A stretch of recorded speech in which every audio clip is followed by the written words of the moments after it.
An internet blackout is coming to a screen near you on Monday, possibly. Your computer could go dead and can be completely useless if you need to surf. Your personal and your financial information could be stolen. If your computer is one of the thousands across America and actually worldwide infected by a malware virus. Cyber criminals, nasty ones at that, used the malware to infect 4 million computers all around the world. The FBI got on this thing, and they actually set up temporary servers. They sort of harnessed what those malware nasty fellas were doing and protected you. The problem is they can't protect you forever. They tried to warn you.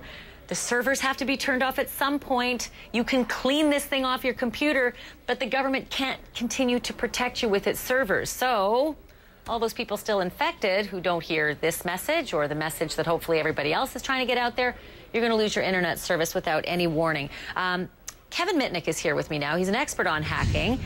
So here's the deal. First of all, if I don't know about this message, I have no recourse. I'll be kicked off the internet. And what do I do to make sure that doesn't happen to me? Well, what will happen is your computer will stop working because when you go to like www.cnn.com, it won't know how to get there. But there is definitely something that we could all do. And there's a website that was actually set up, www.dcwg.org. That's D like David, C like Charlie, W like Wilma, G like girl.org. And if you go there, they actually have tools where you can click a button and it will tell you if you're infected with this malicious software. And then if you are, it has a button you can click called Fix, and it gives you these resources that you could use to fix your computer. All right, so let me ask you this. I hear the numbers are actually pretty high, about 70,000 Americans out there right now, globally even higher, but 70,000 Americans don't. In the U.S.? No, 300,000 worldwide.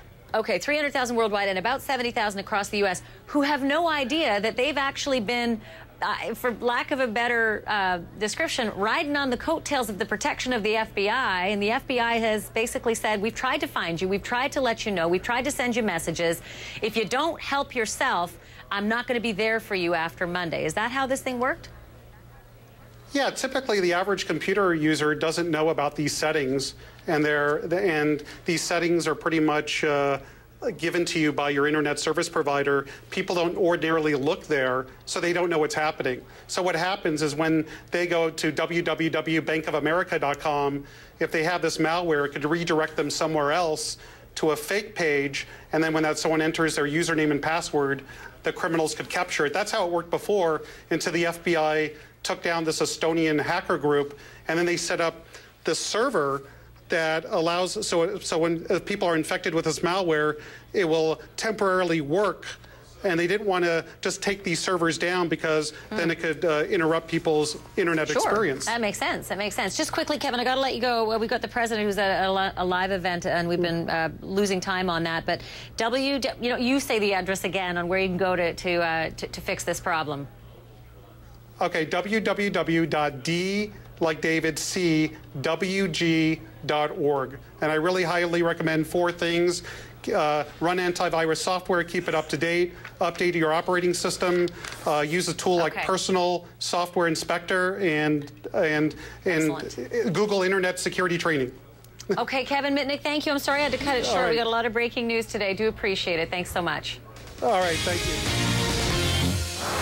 Monday, you may have been one of hundreds of thousands of computer users expected to be knocked off. You may be one of them expected to be knocked off the internet. It's all because of a computer virus you've probably never even been warned about.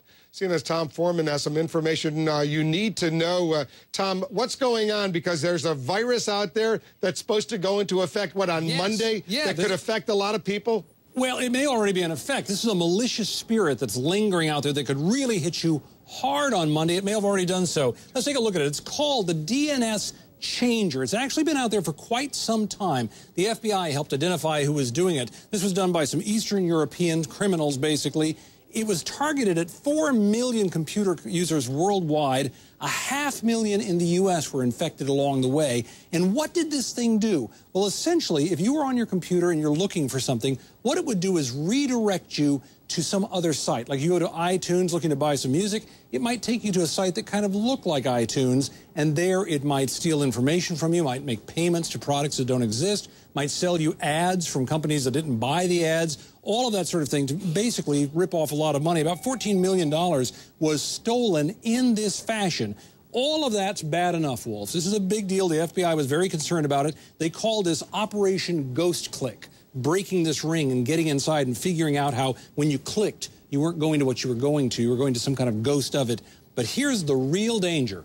On Monday, this virus floating out there is going to simply make a lot of people not be able to get on the internet at all. You'll go on, you'll get one of these messages, and essentially the bottom line is you will be locked out unless you do something about it, Wolf. What can these folks do about it? Well, it's a good question. The FBI is trying to help. The simple truth is some of the biggest players out there have been involved here. Facebook got involved, sending notes to people. If you went to Facebook and it looked like you had this virus, you would have gotten this notice that said you might be infected. Other people got involved. Apple got involved because they were being affected. Google got involved with messages like this saying your computer appears to be infected. The bottom line is if you think that this may be the case with you, go to this website, write it down right now. If you have any doubts about it, go to www.dns-ok.us.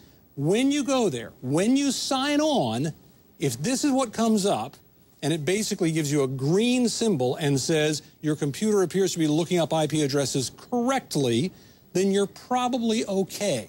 But if you go to that site and instead it comes up red, then you've got a problem. So if you didn't get that address right now, just look up DNS Changer online and see if you can find this link to the FBI. The bottom line is this is a key to tell you if your computer is infected or not.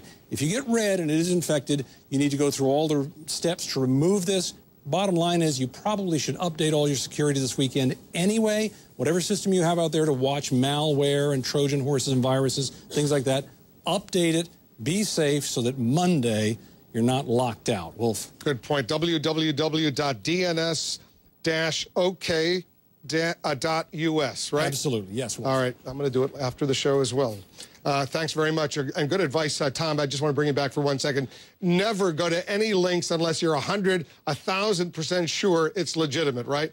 Yeah, absolutely. Well, I mean, the truth is we're all exploring out on the internet, but the simple truth is, yeah, you get a link in the mail, you get hooked to something. If it looks the least bit suspicious, just don't do it. You can go search things up your own and get there properly. Be careful about those links. That's how people lure you into the dark alleys of the internet where bad things happen. They certainly do. All right, thanks, Tom. The man charged with killing the teenager Trayvon Martin is released from jail. We're going to tell you how much George Zimmerman paid to get out of jail and the steps being taken to make sure he doesn't flee the country. And a tragedy on the president's bus tour. A woman dies just an hour and a half after the president eats at her restaurant.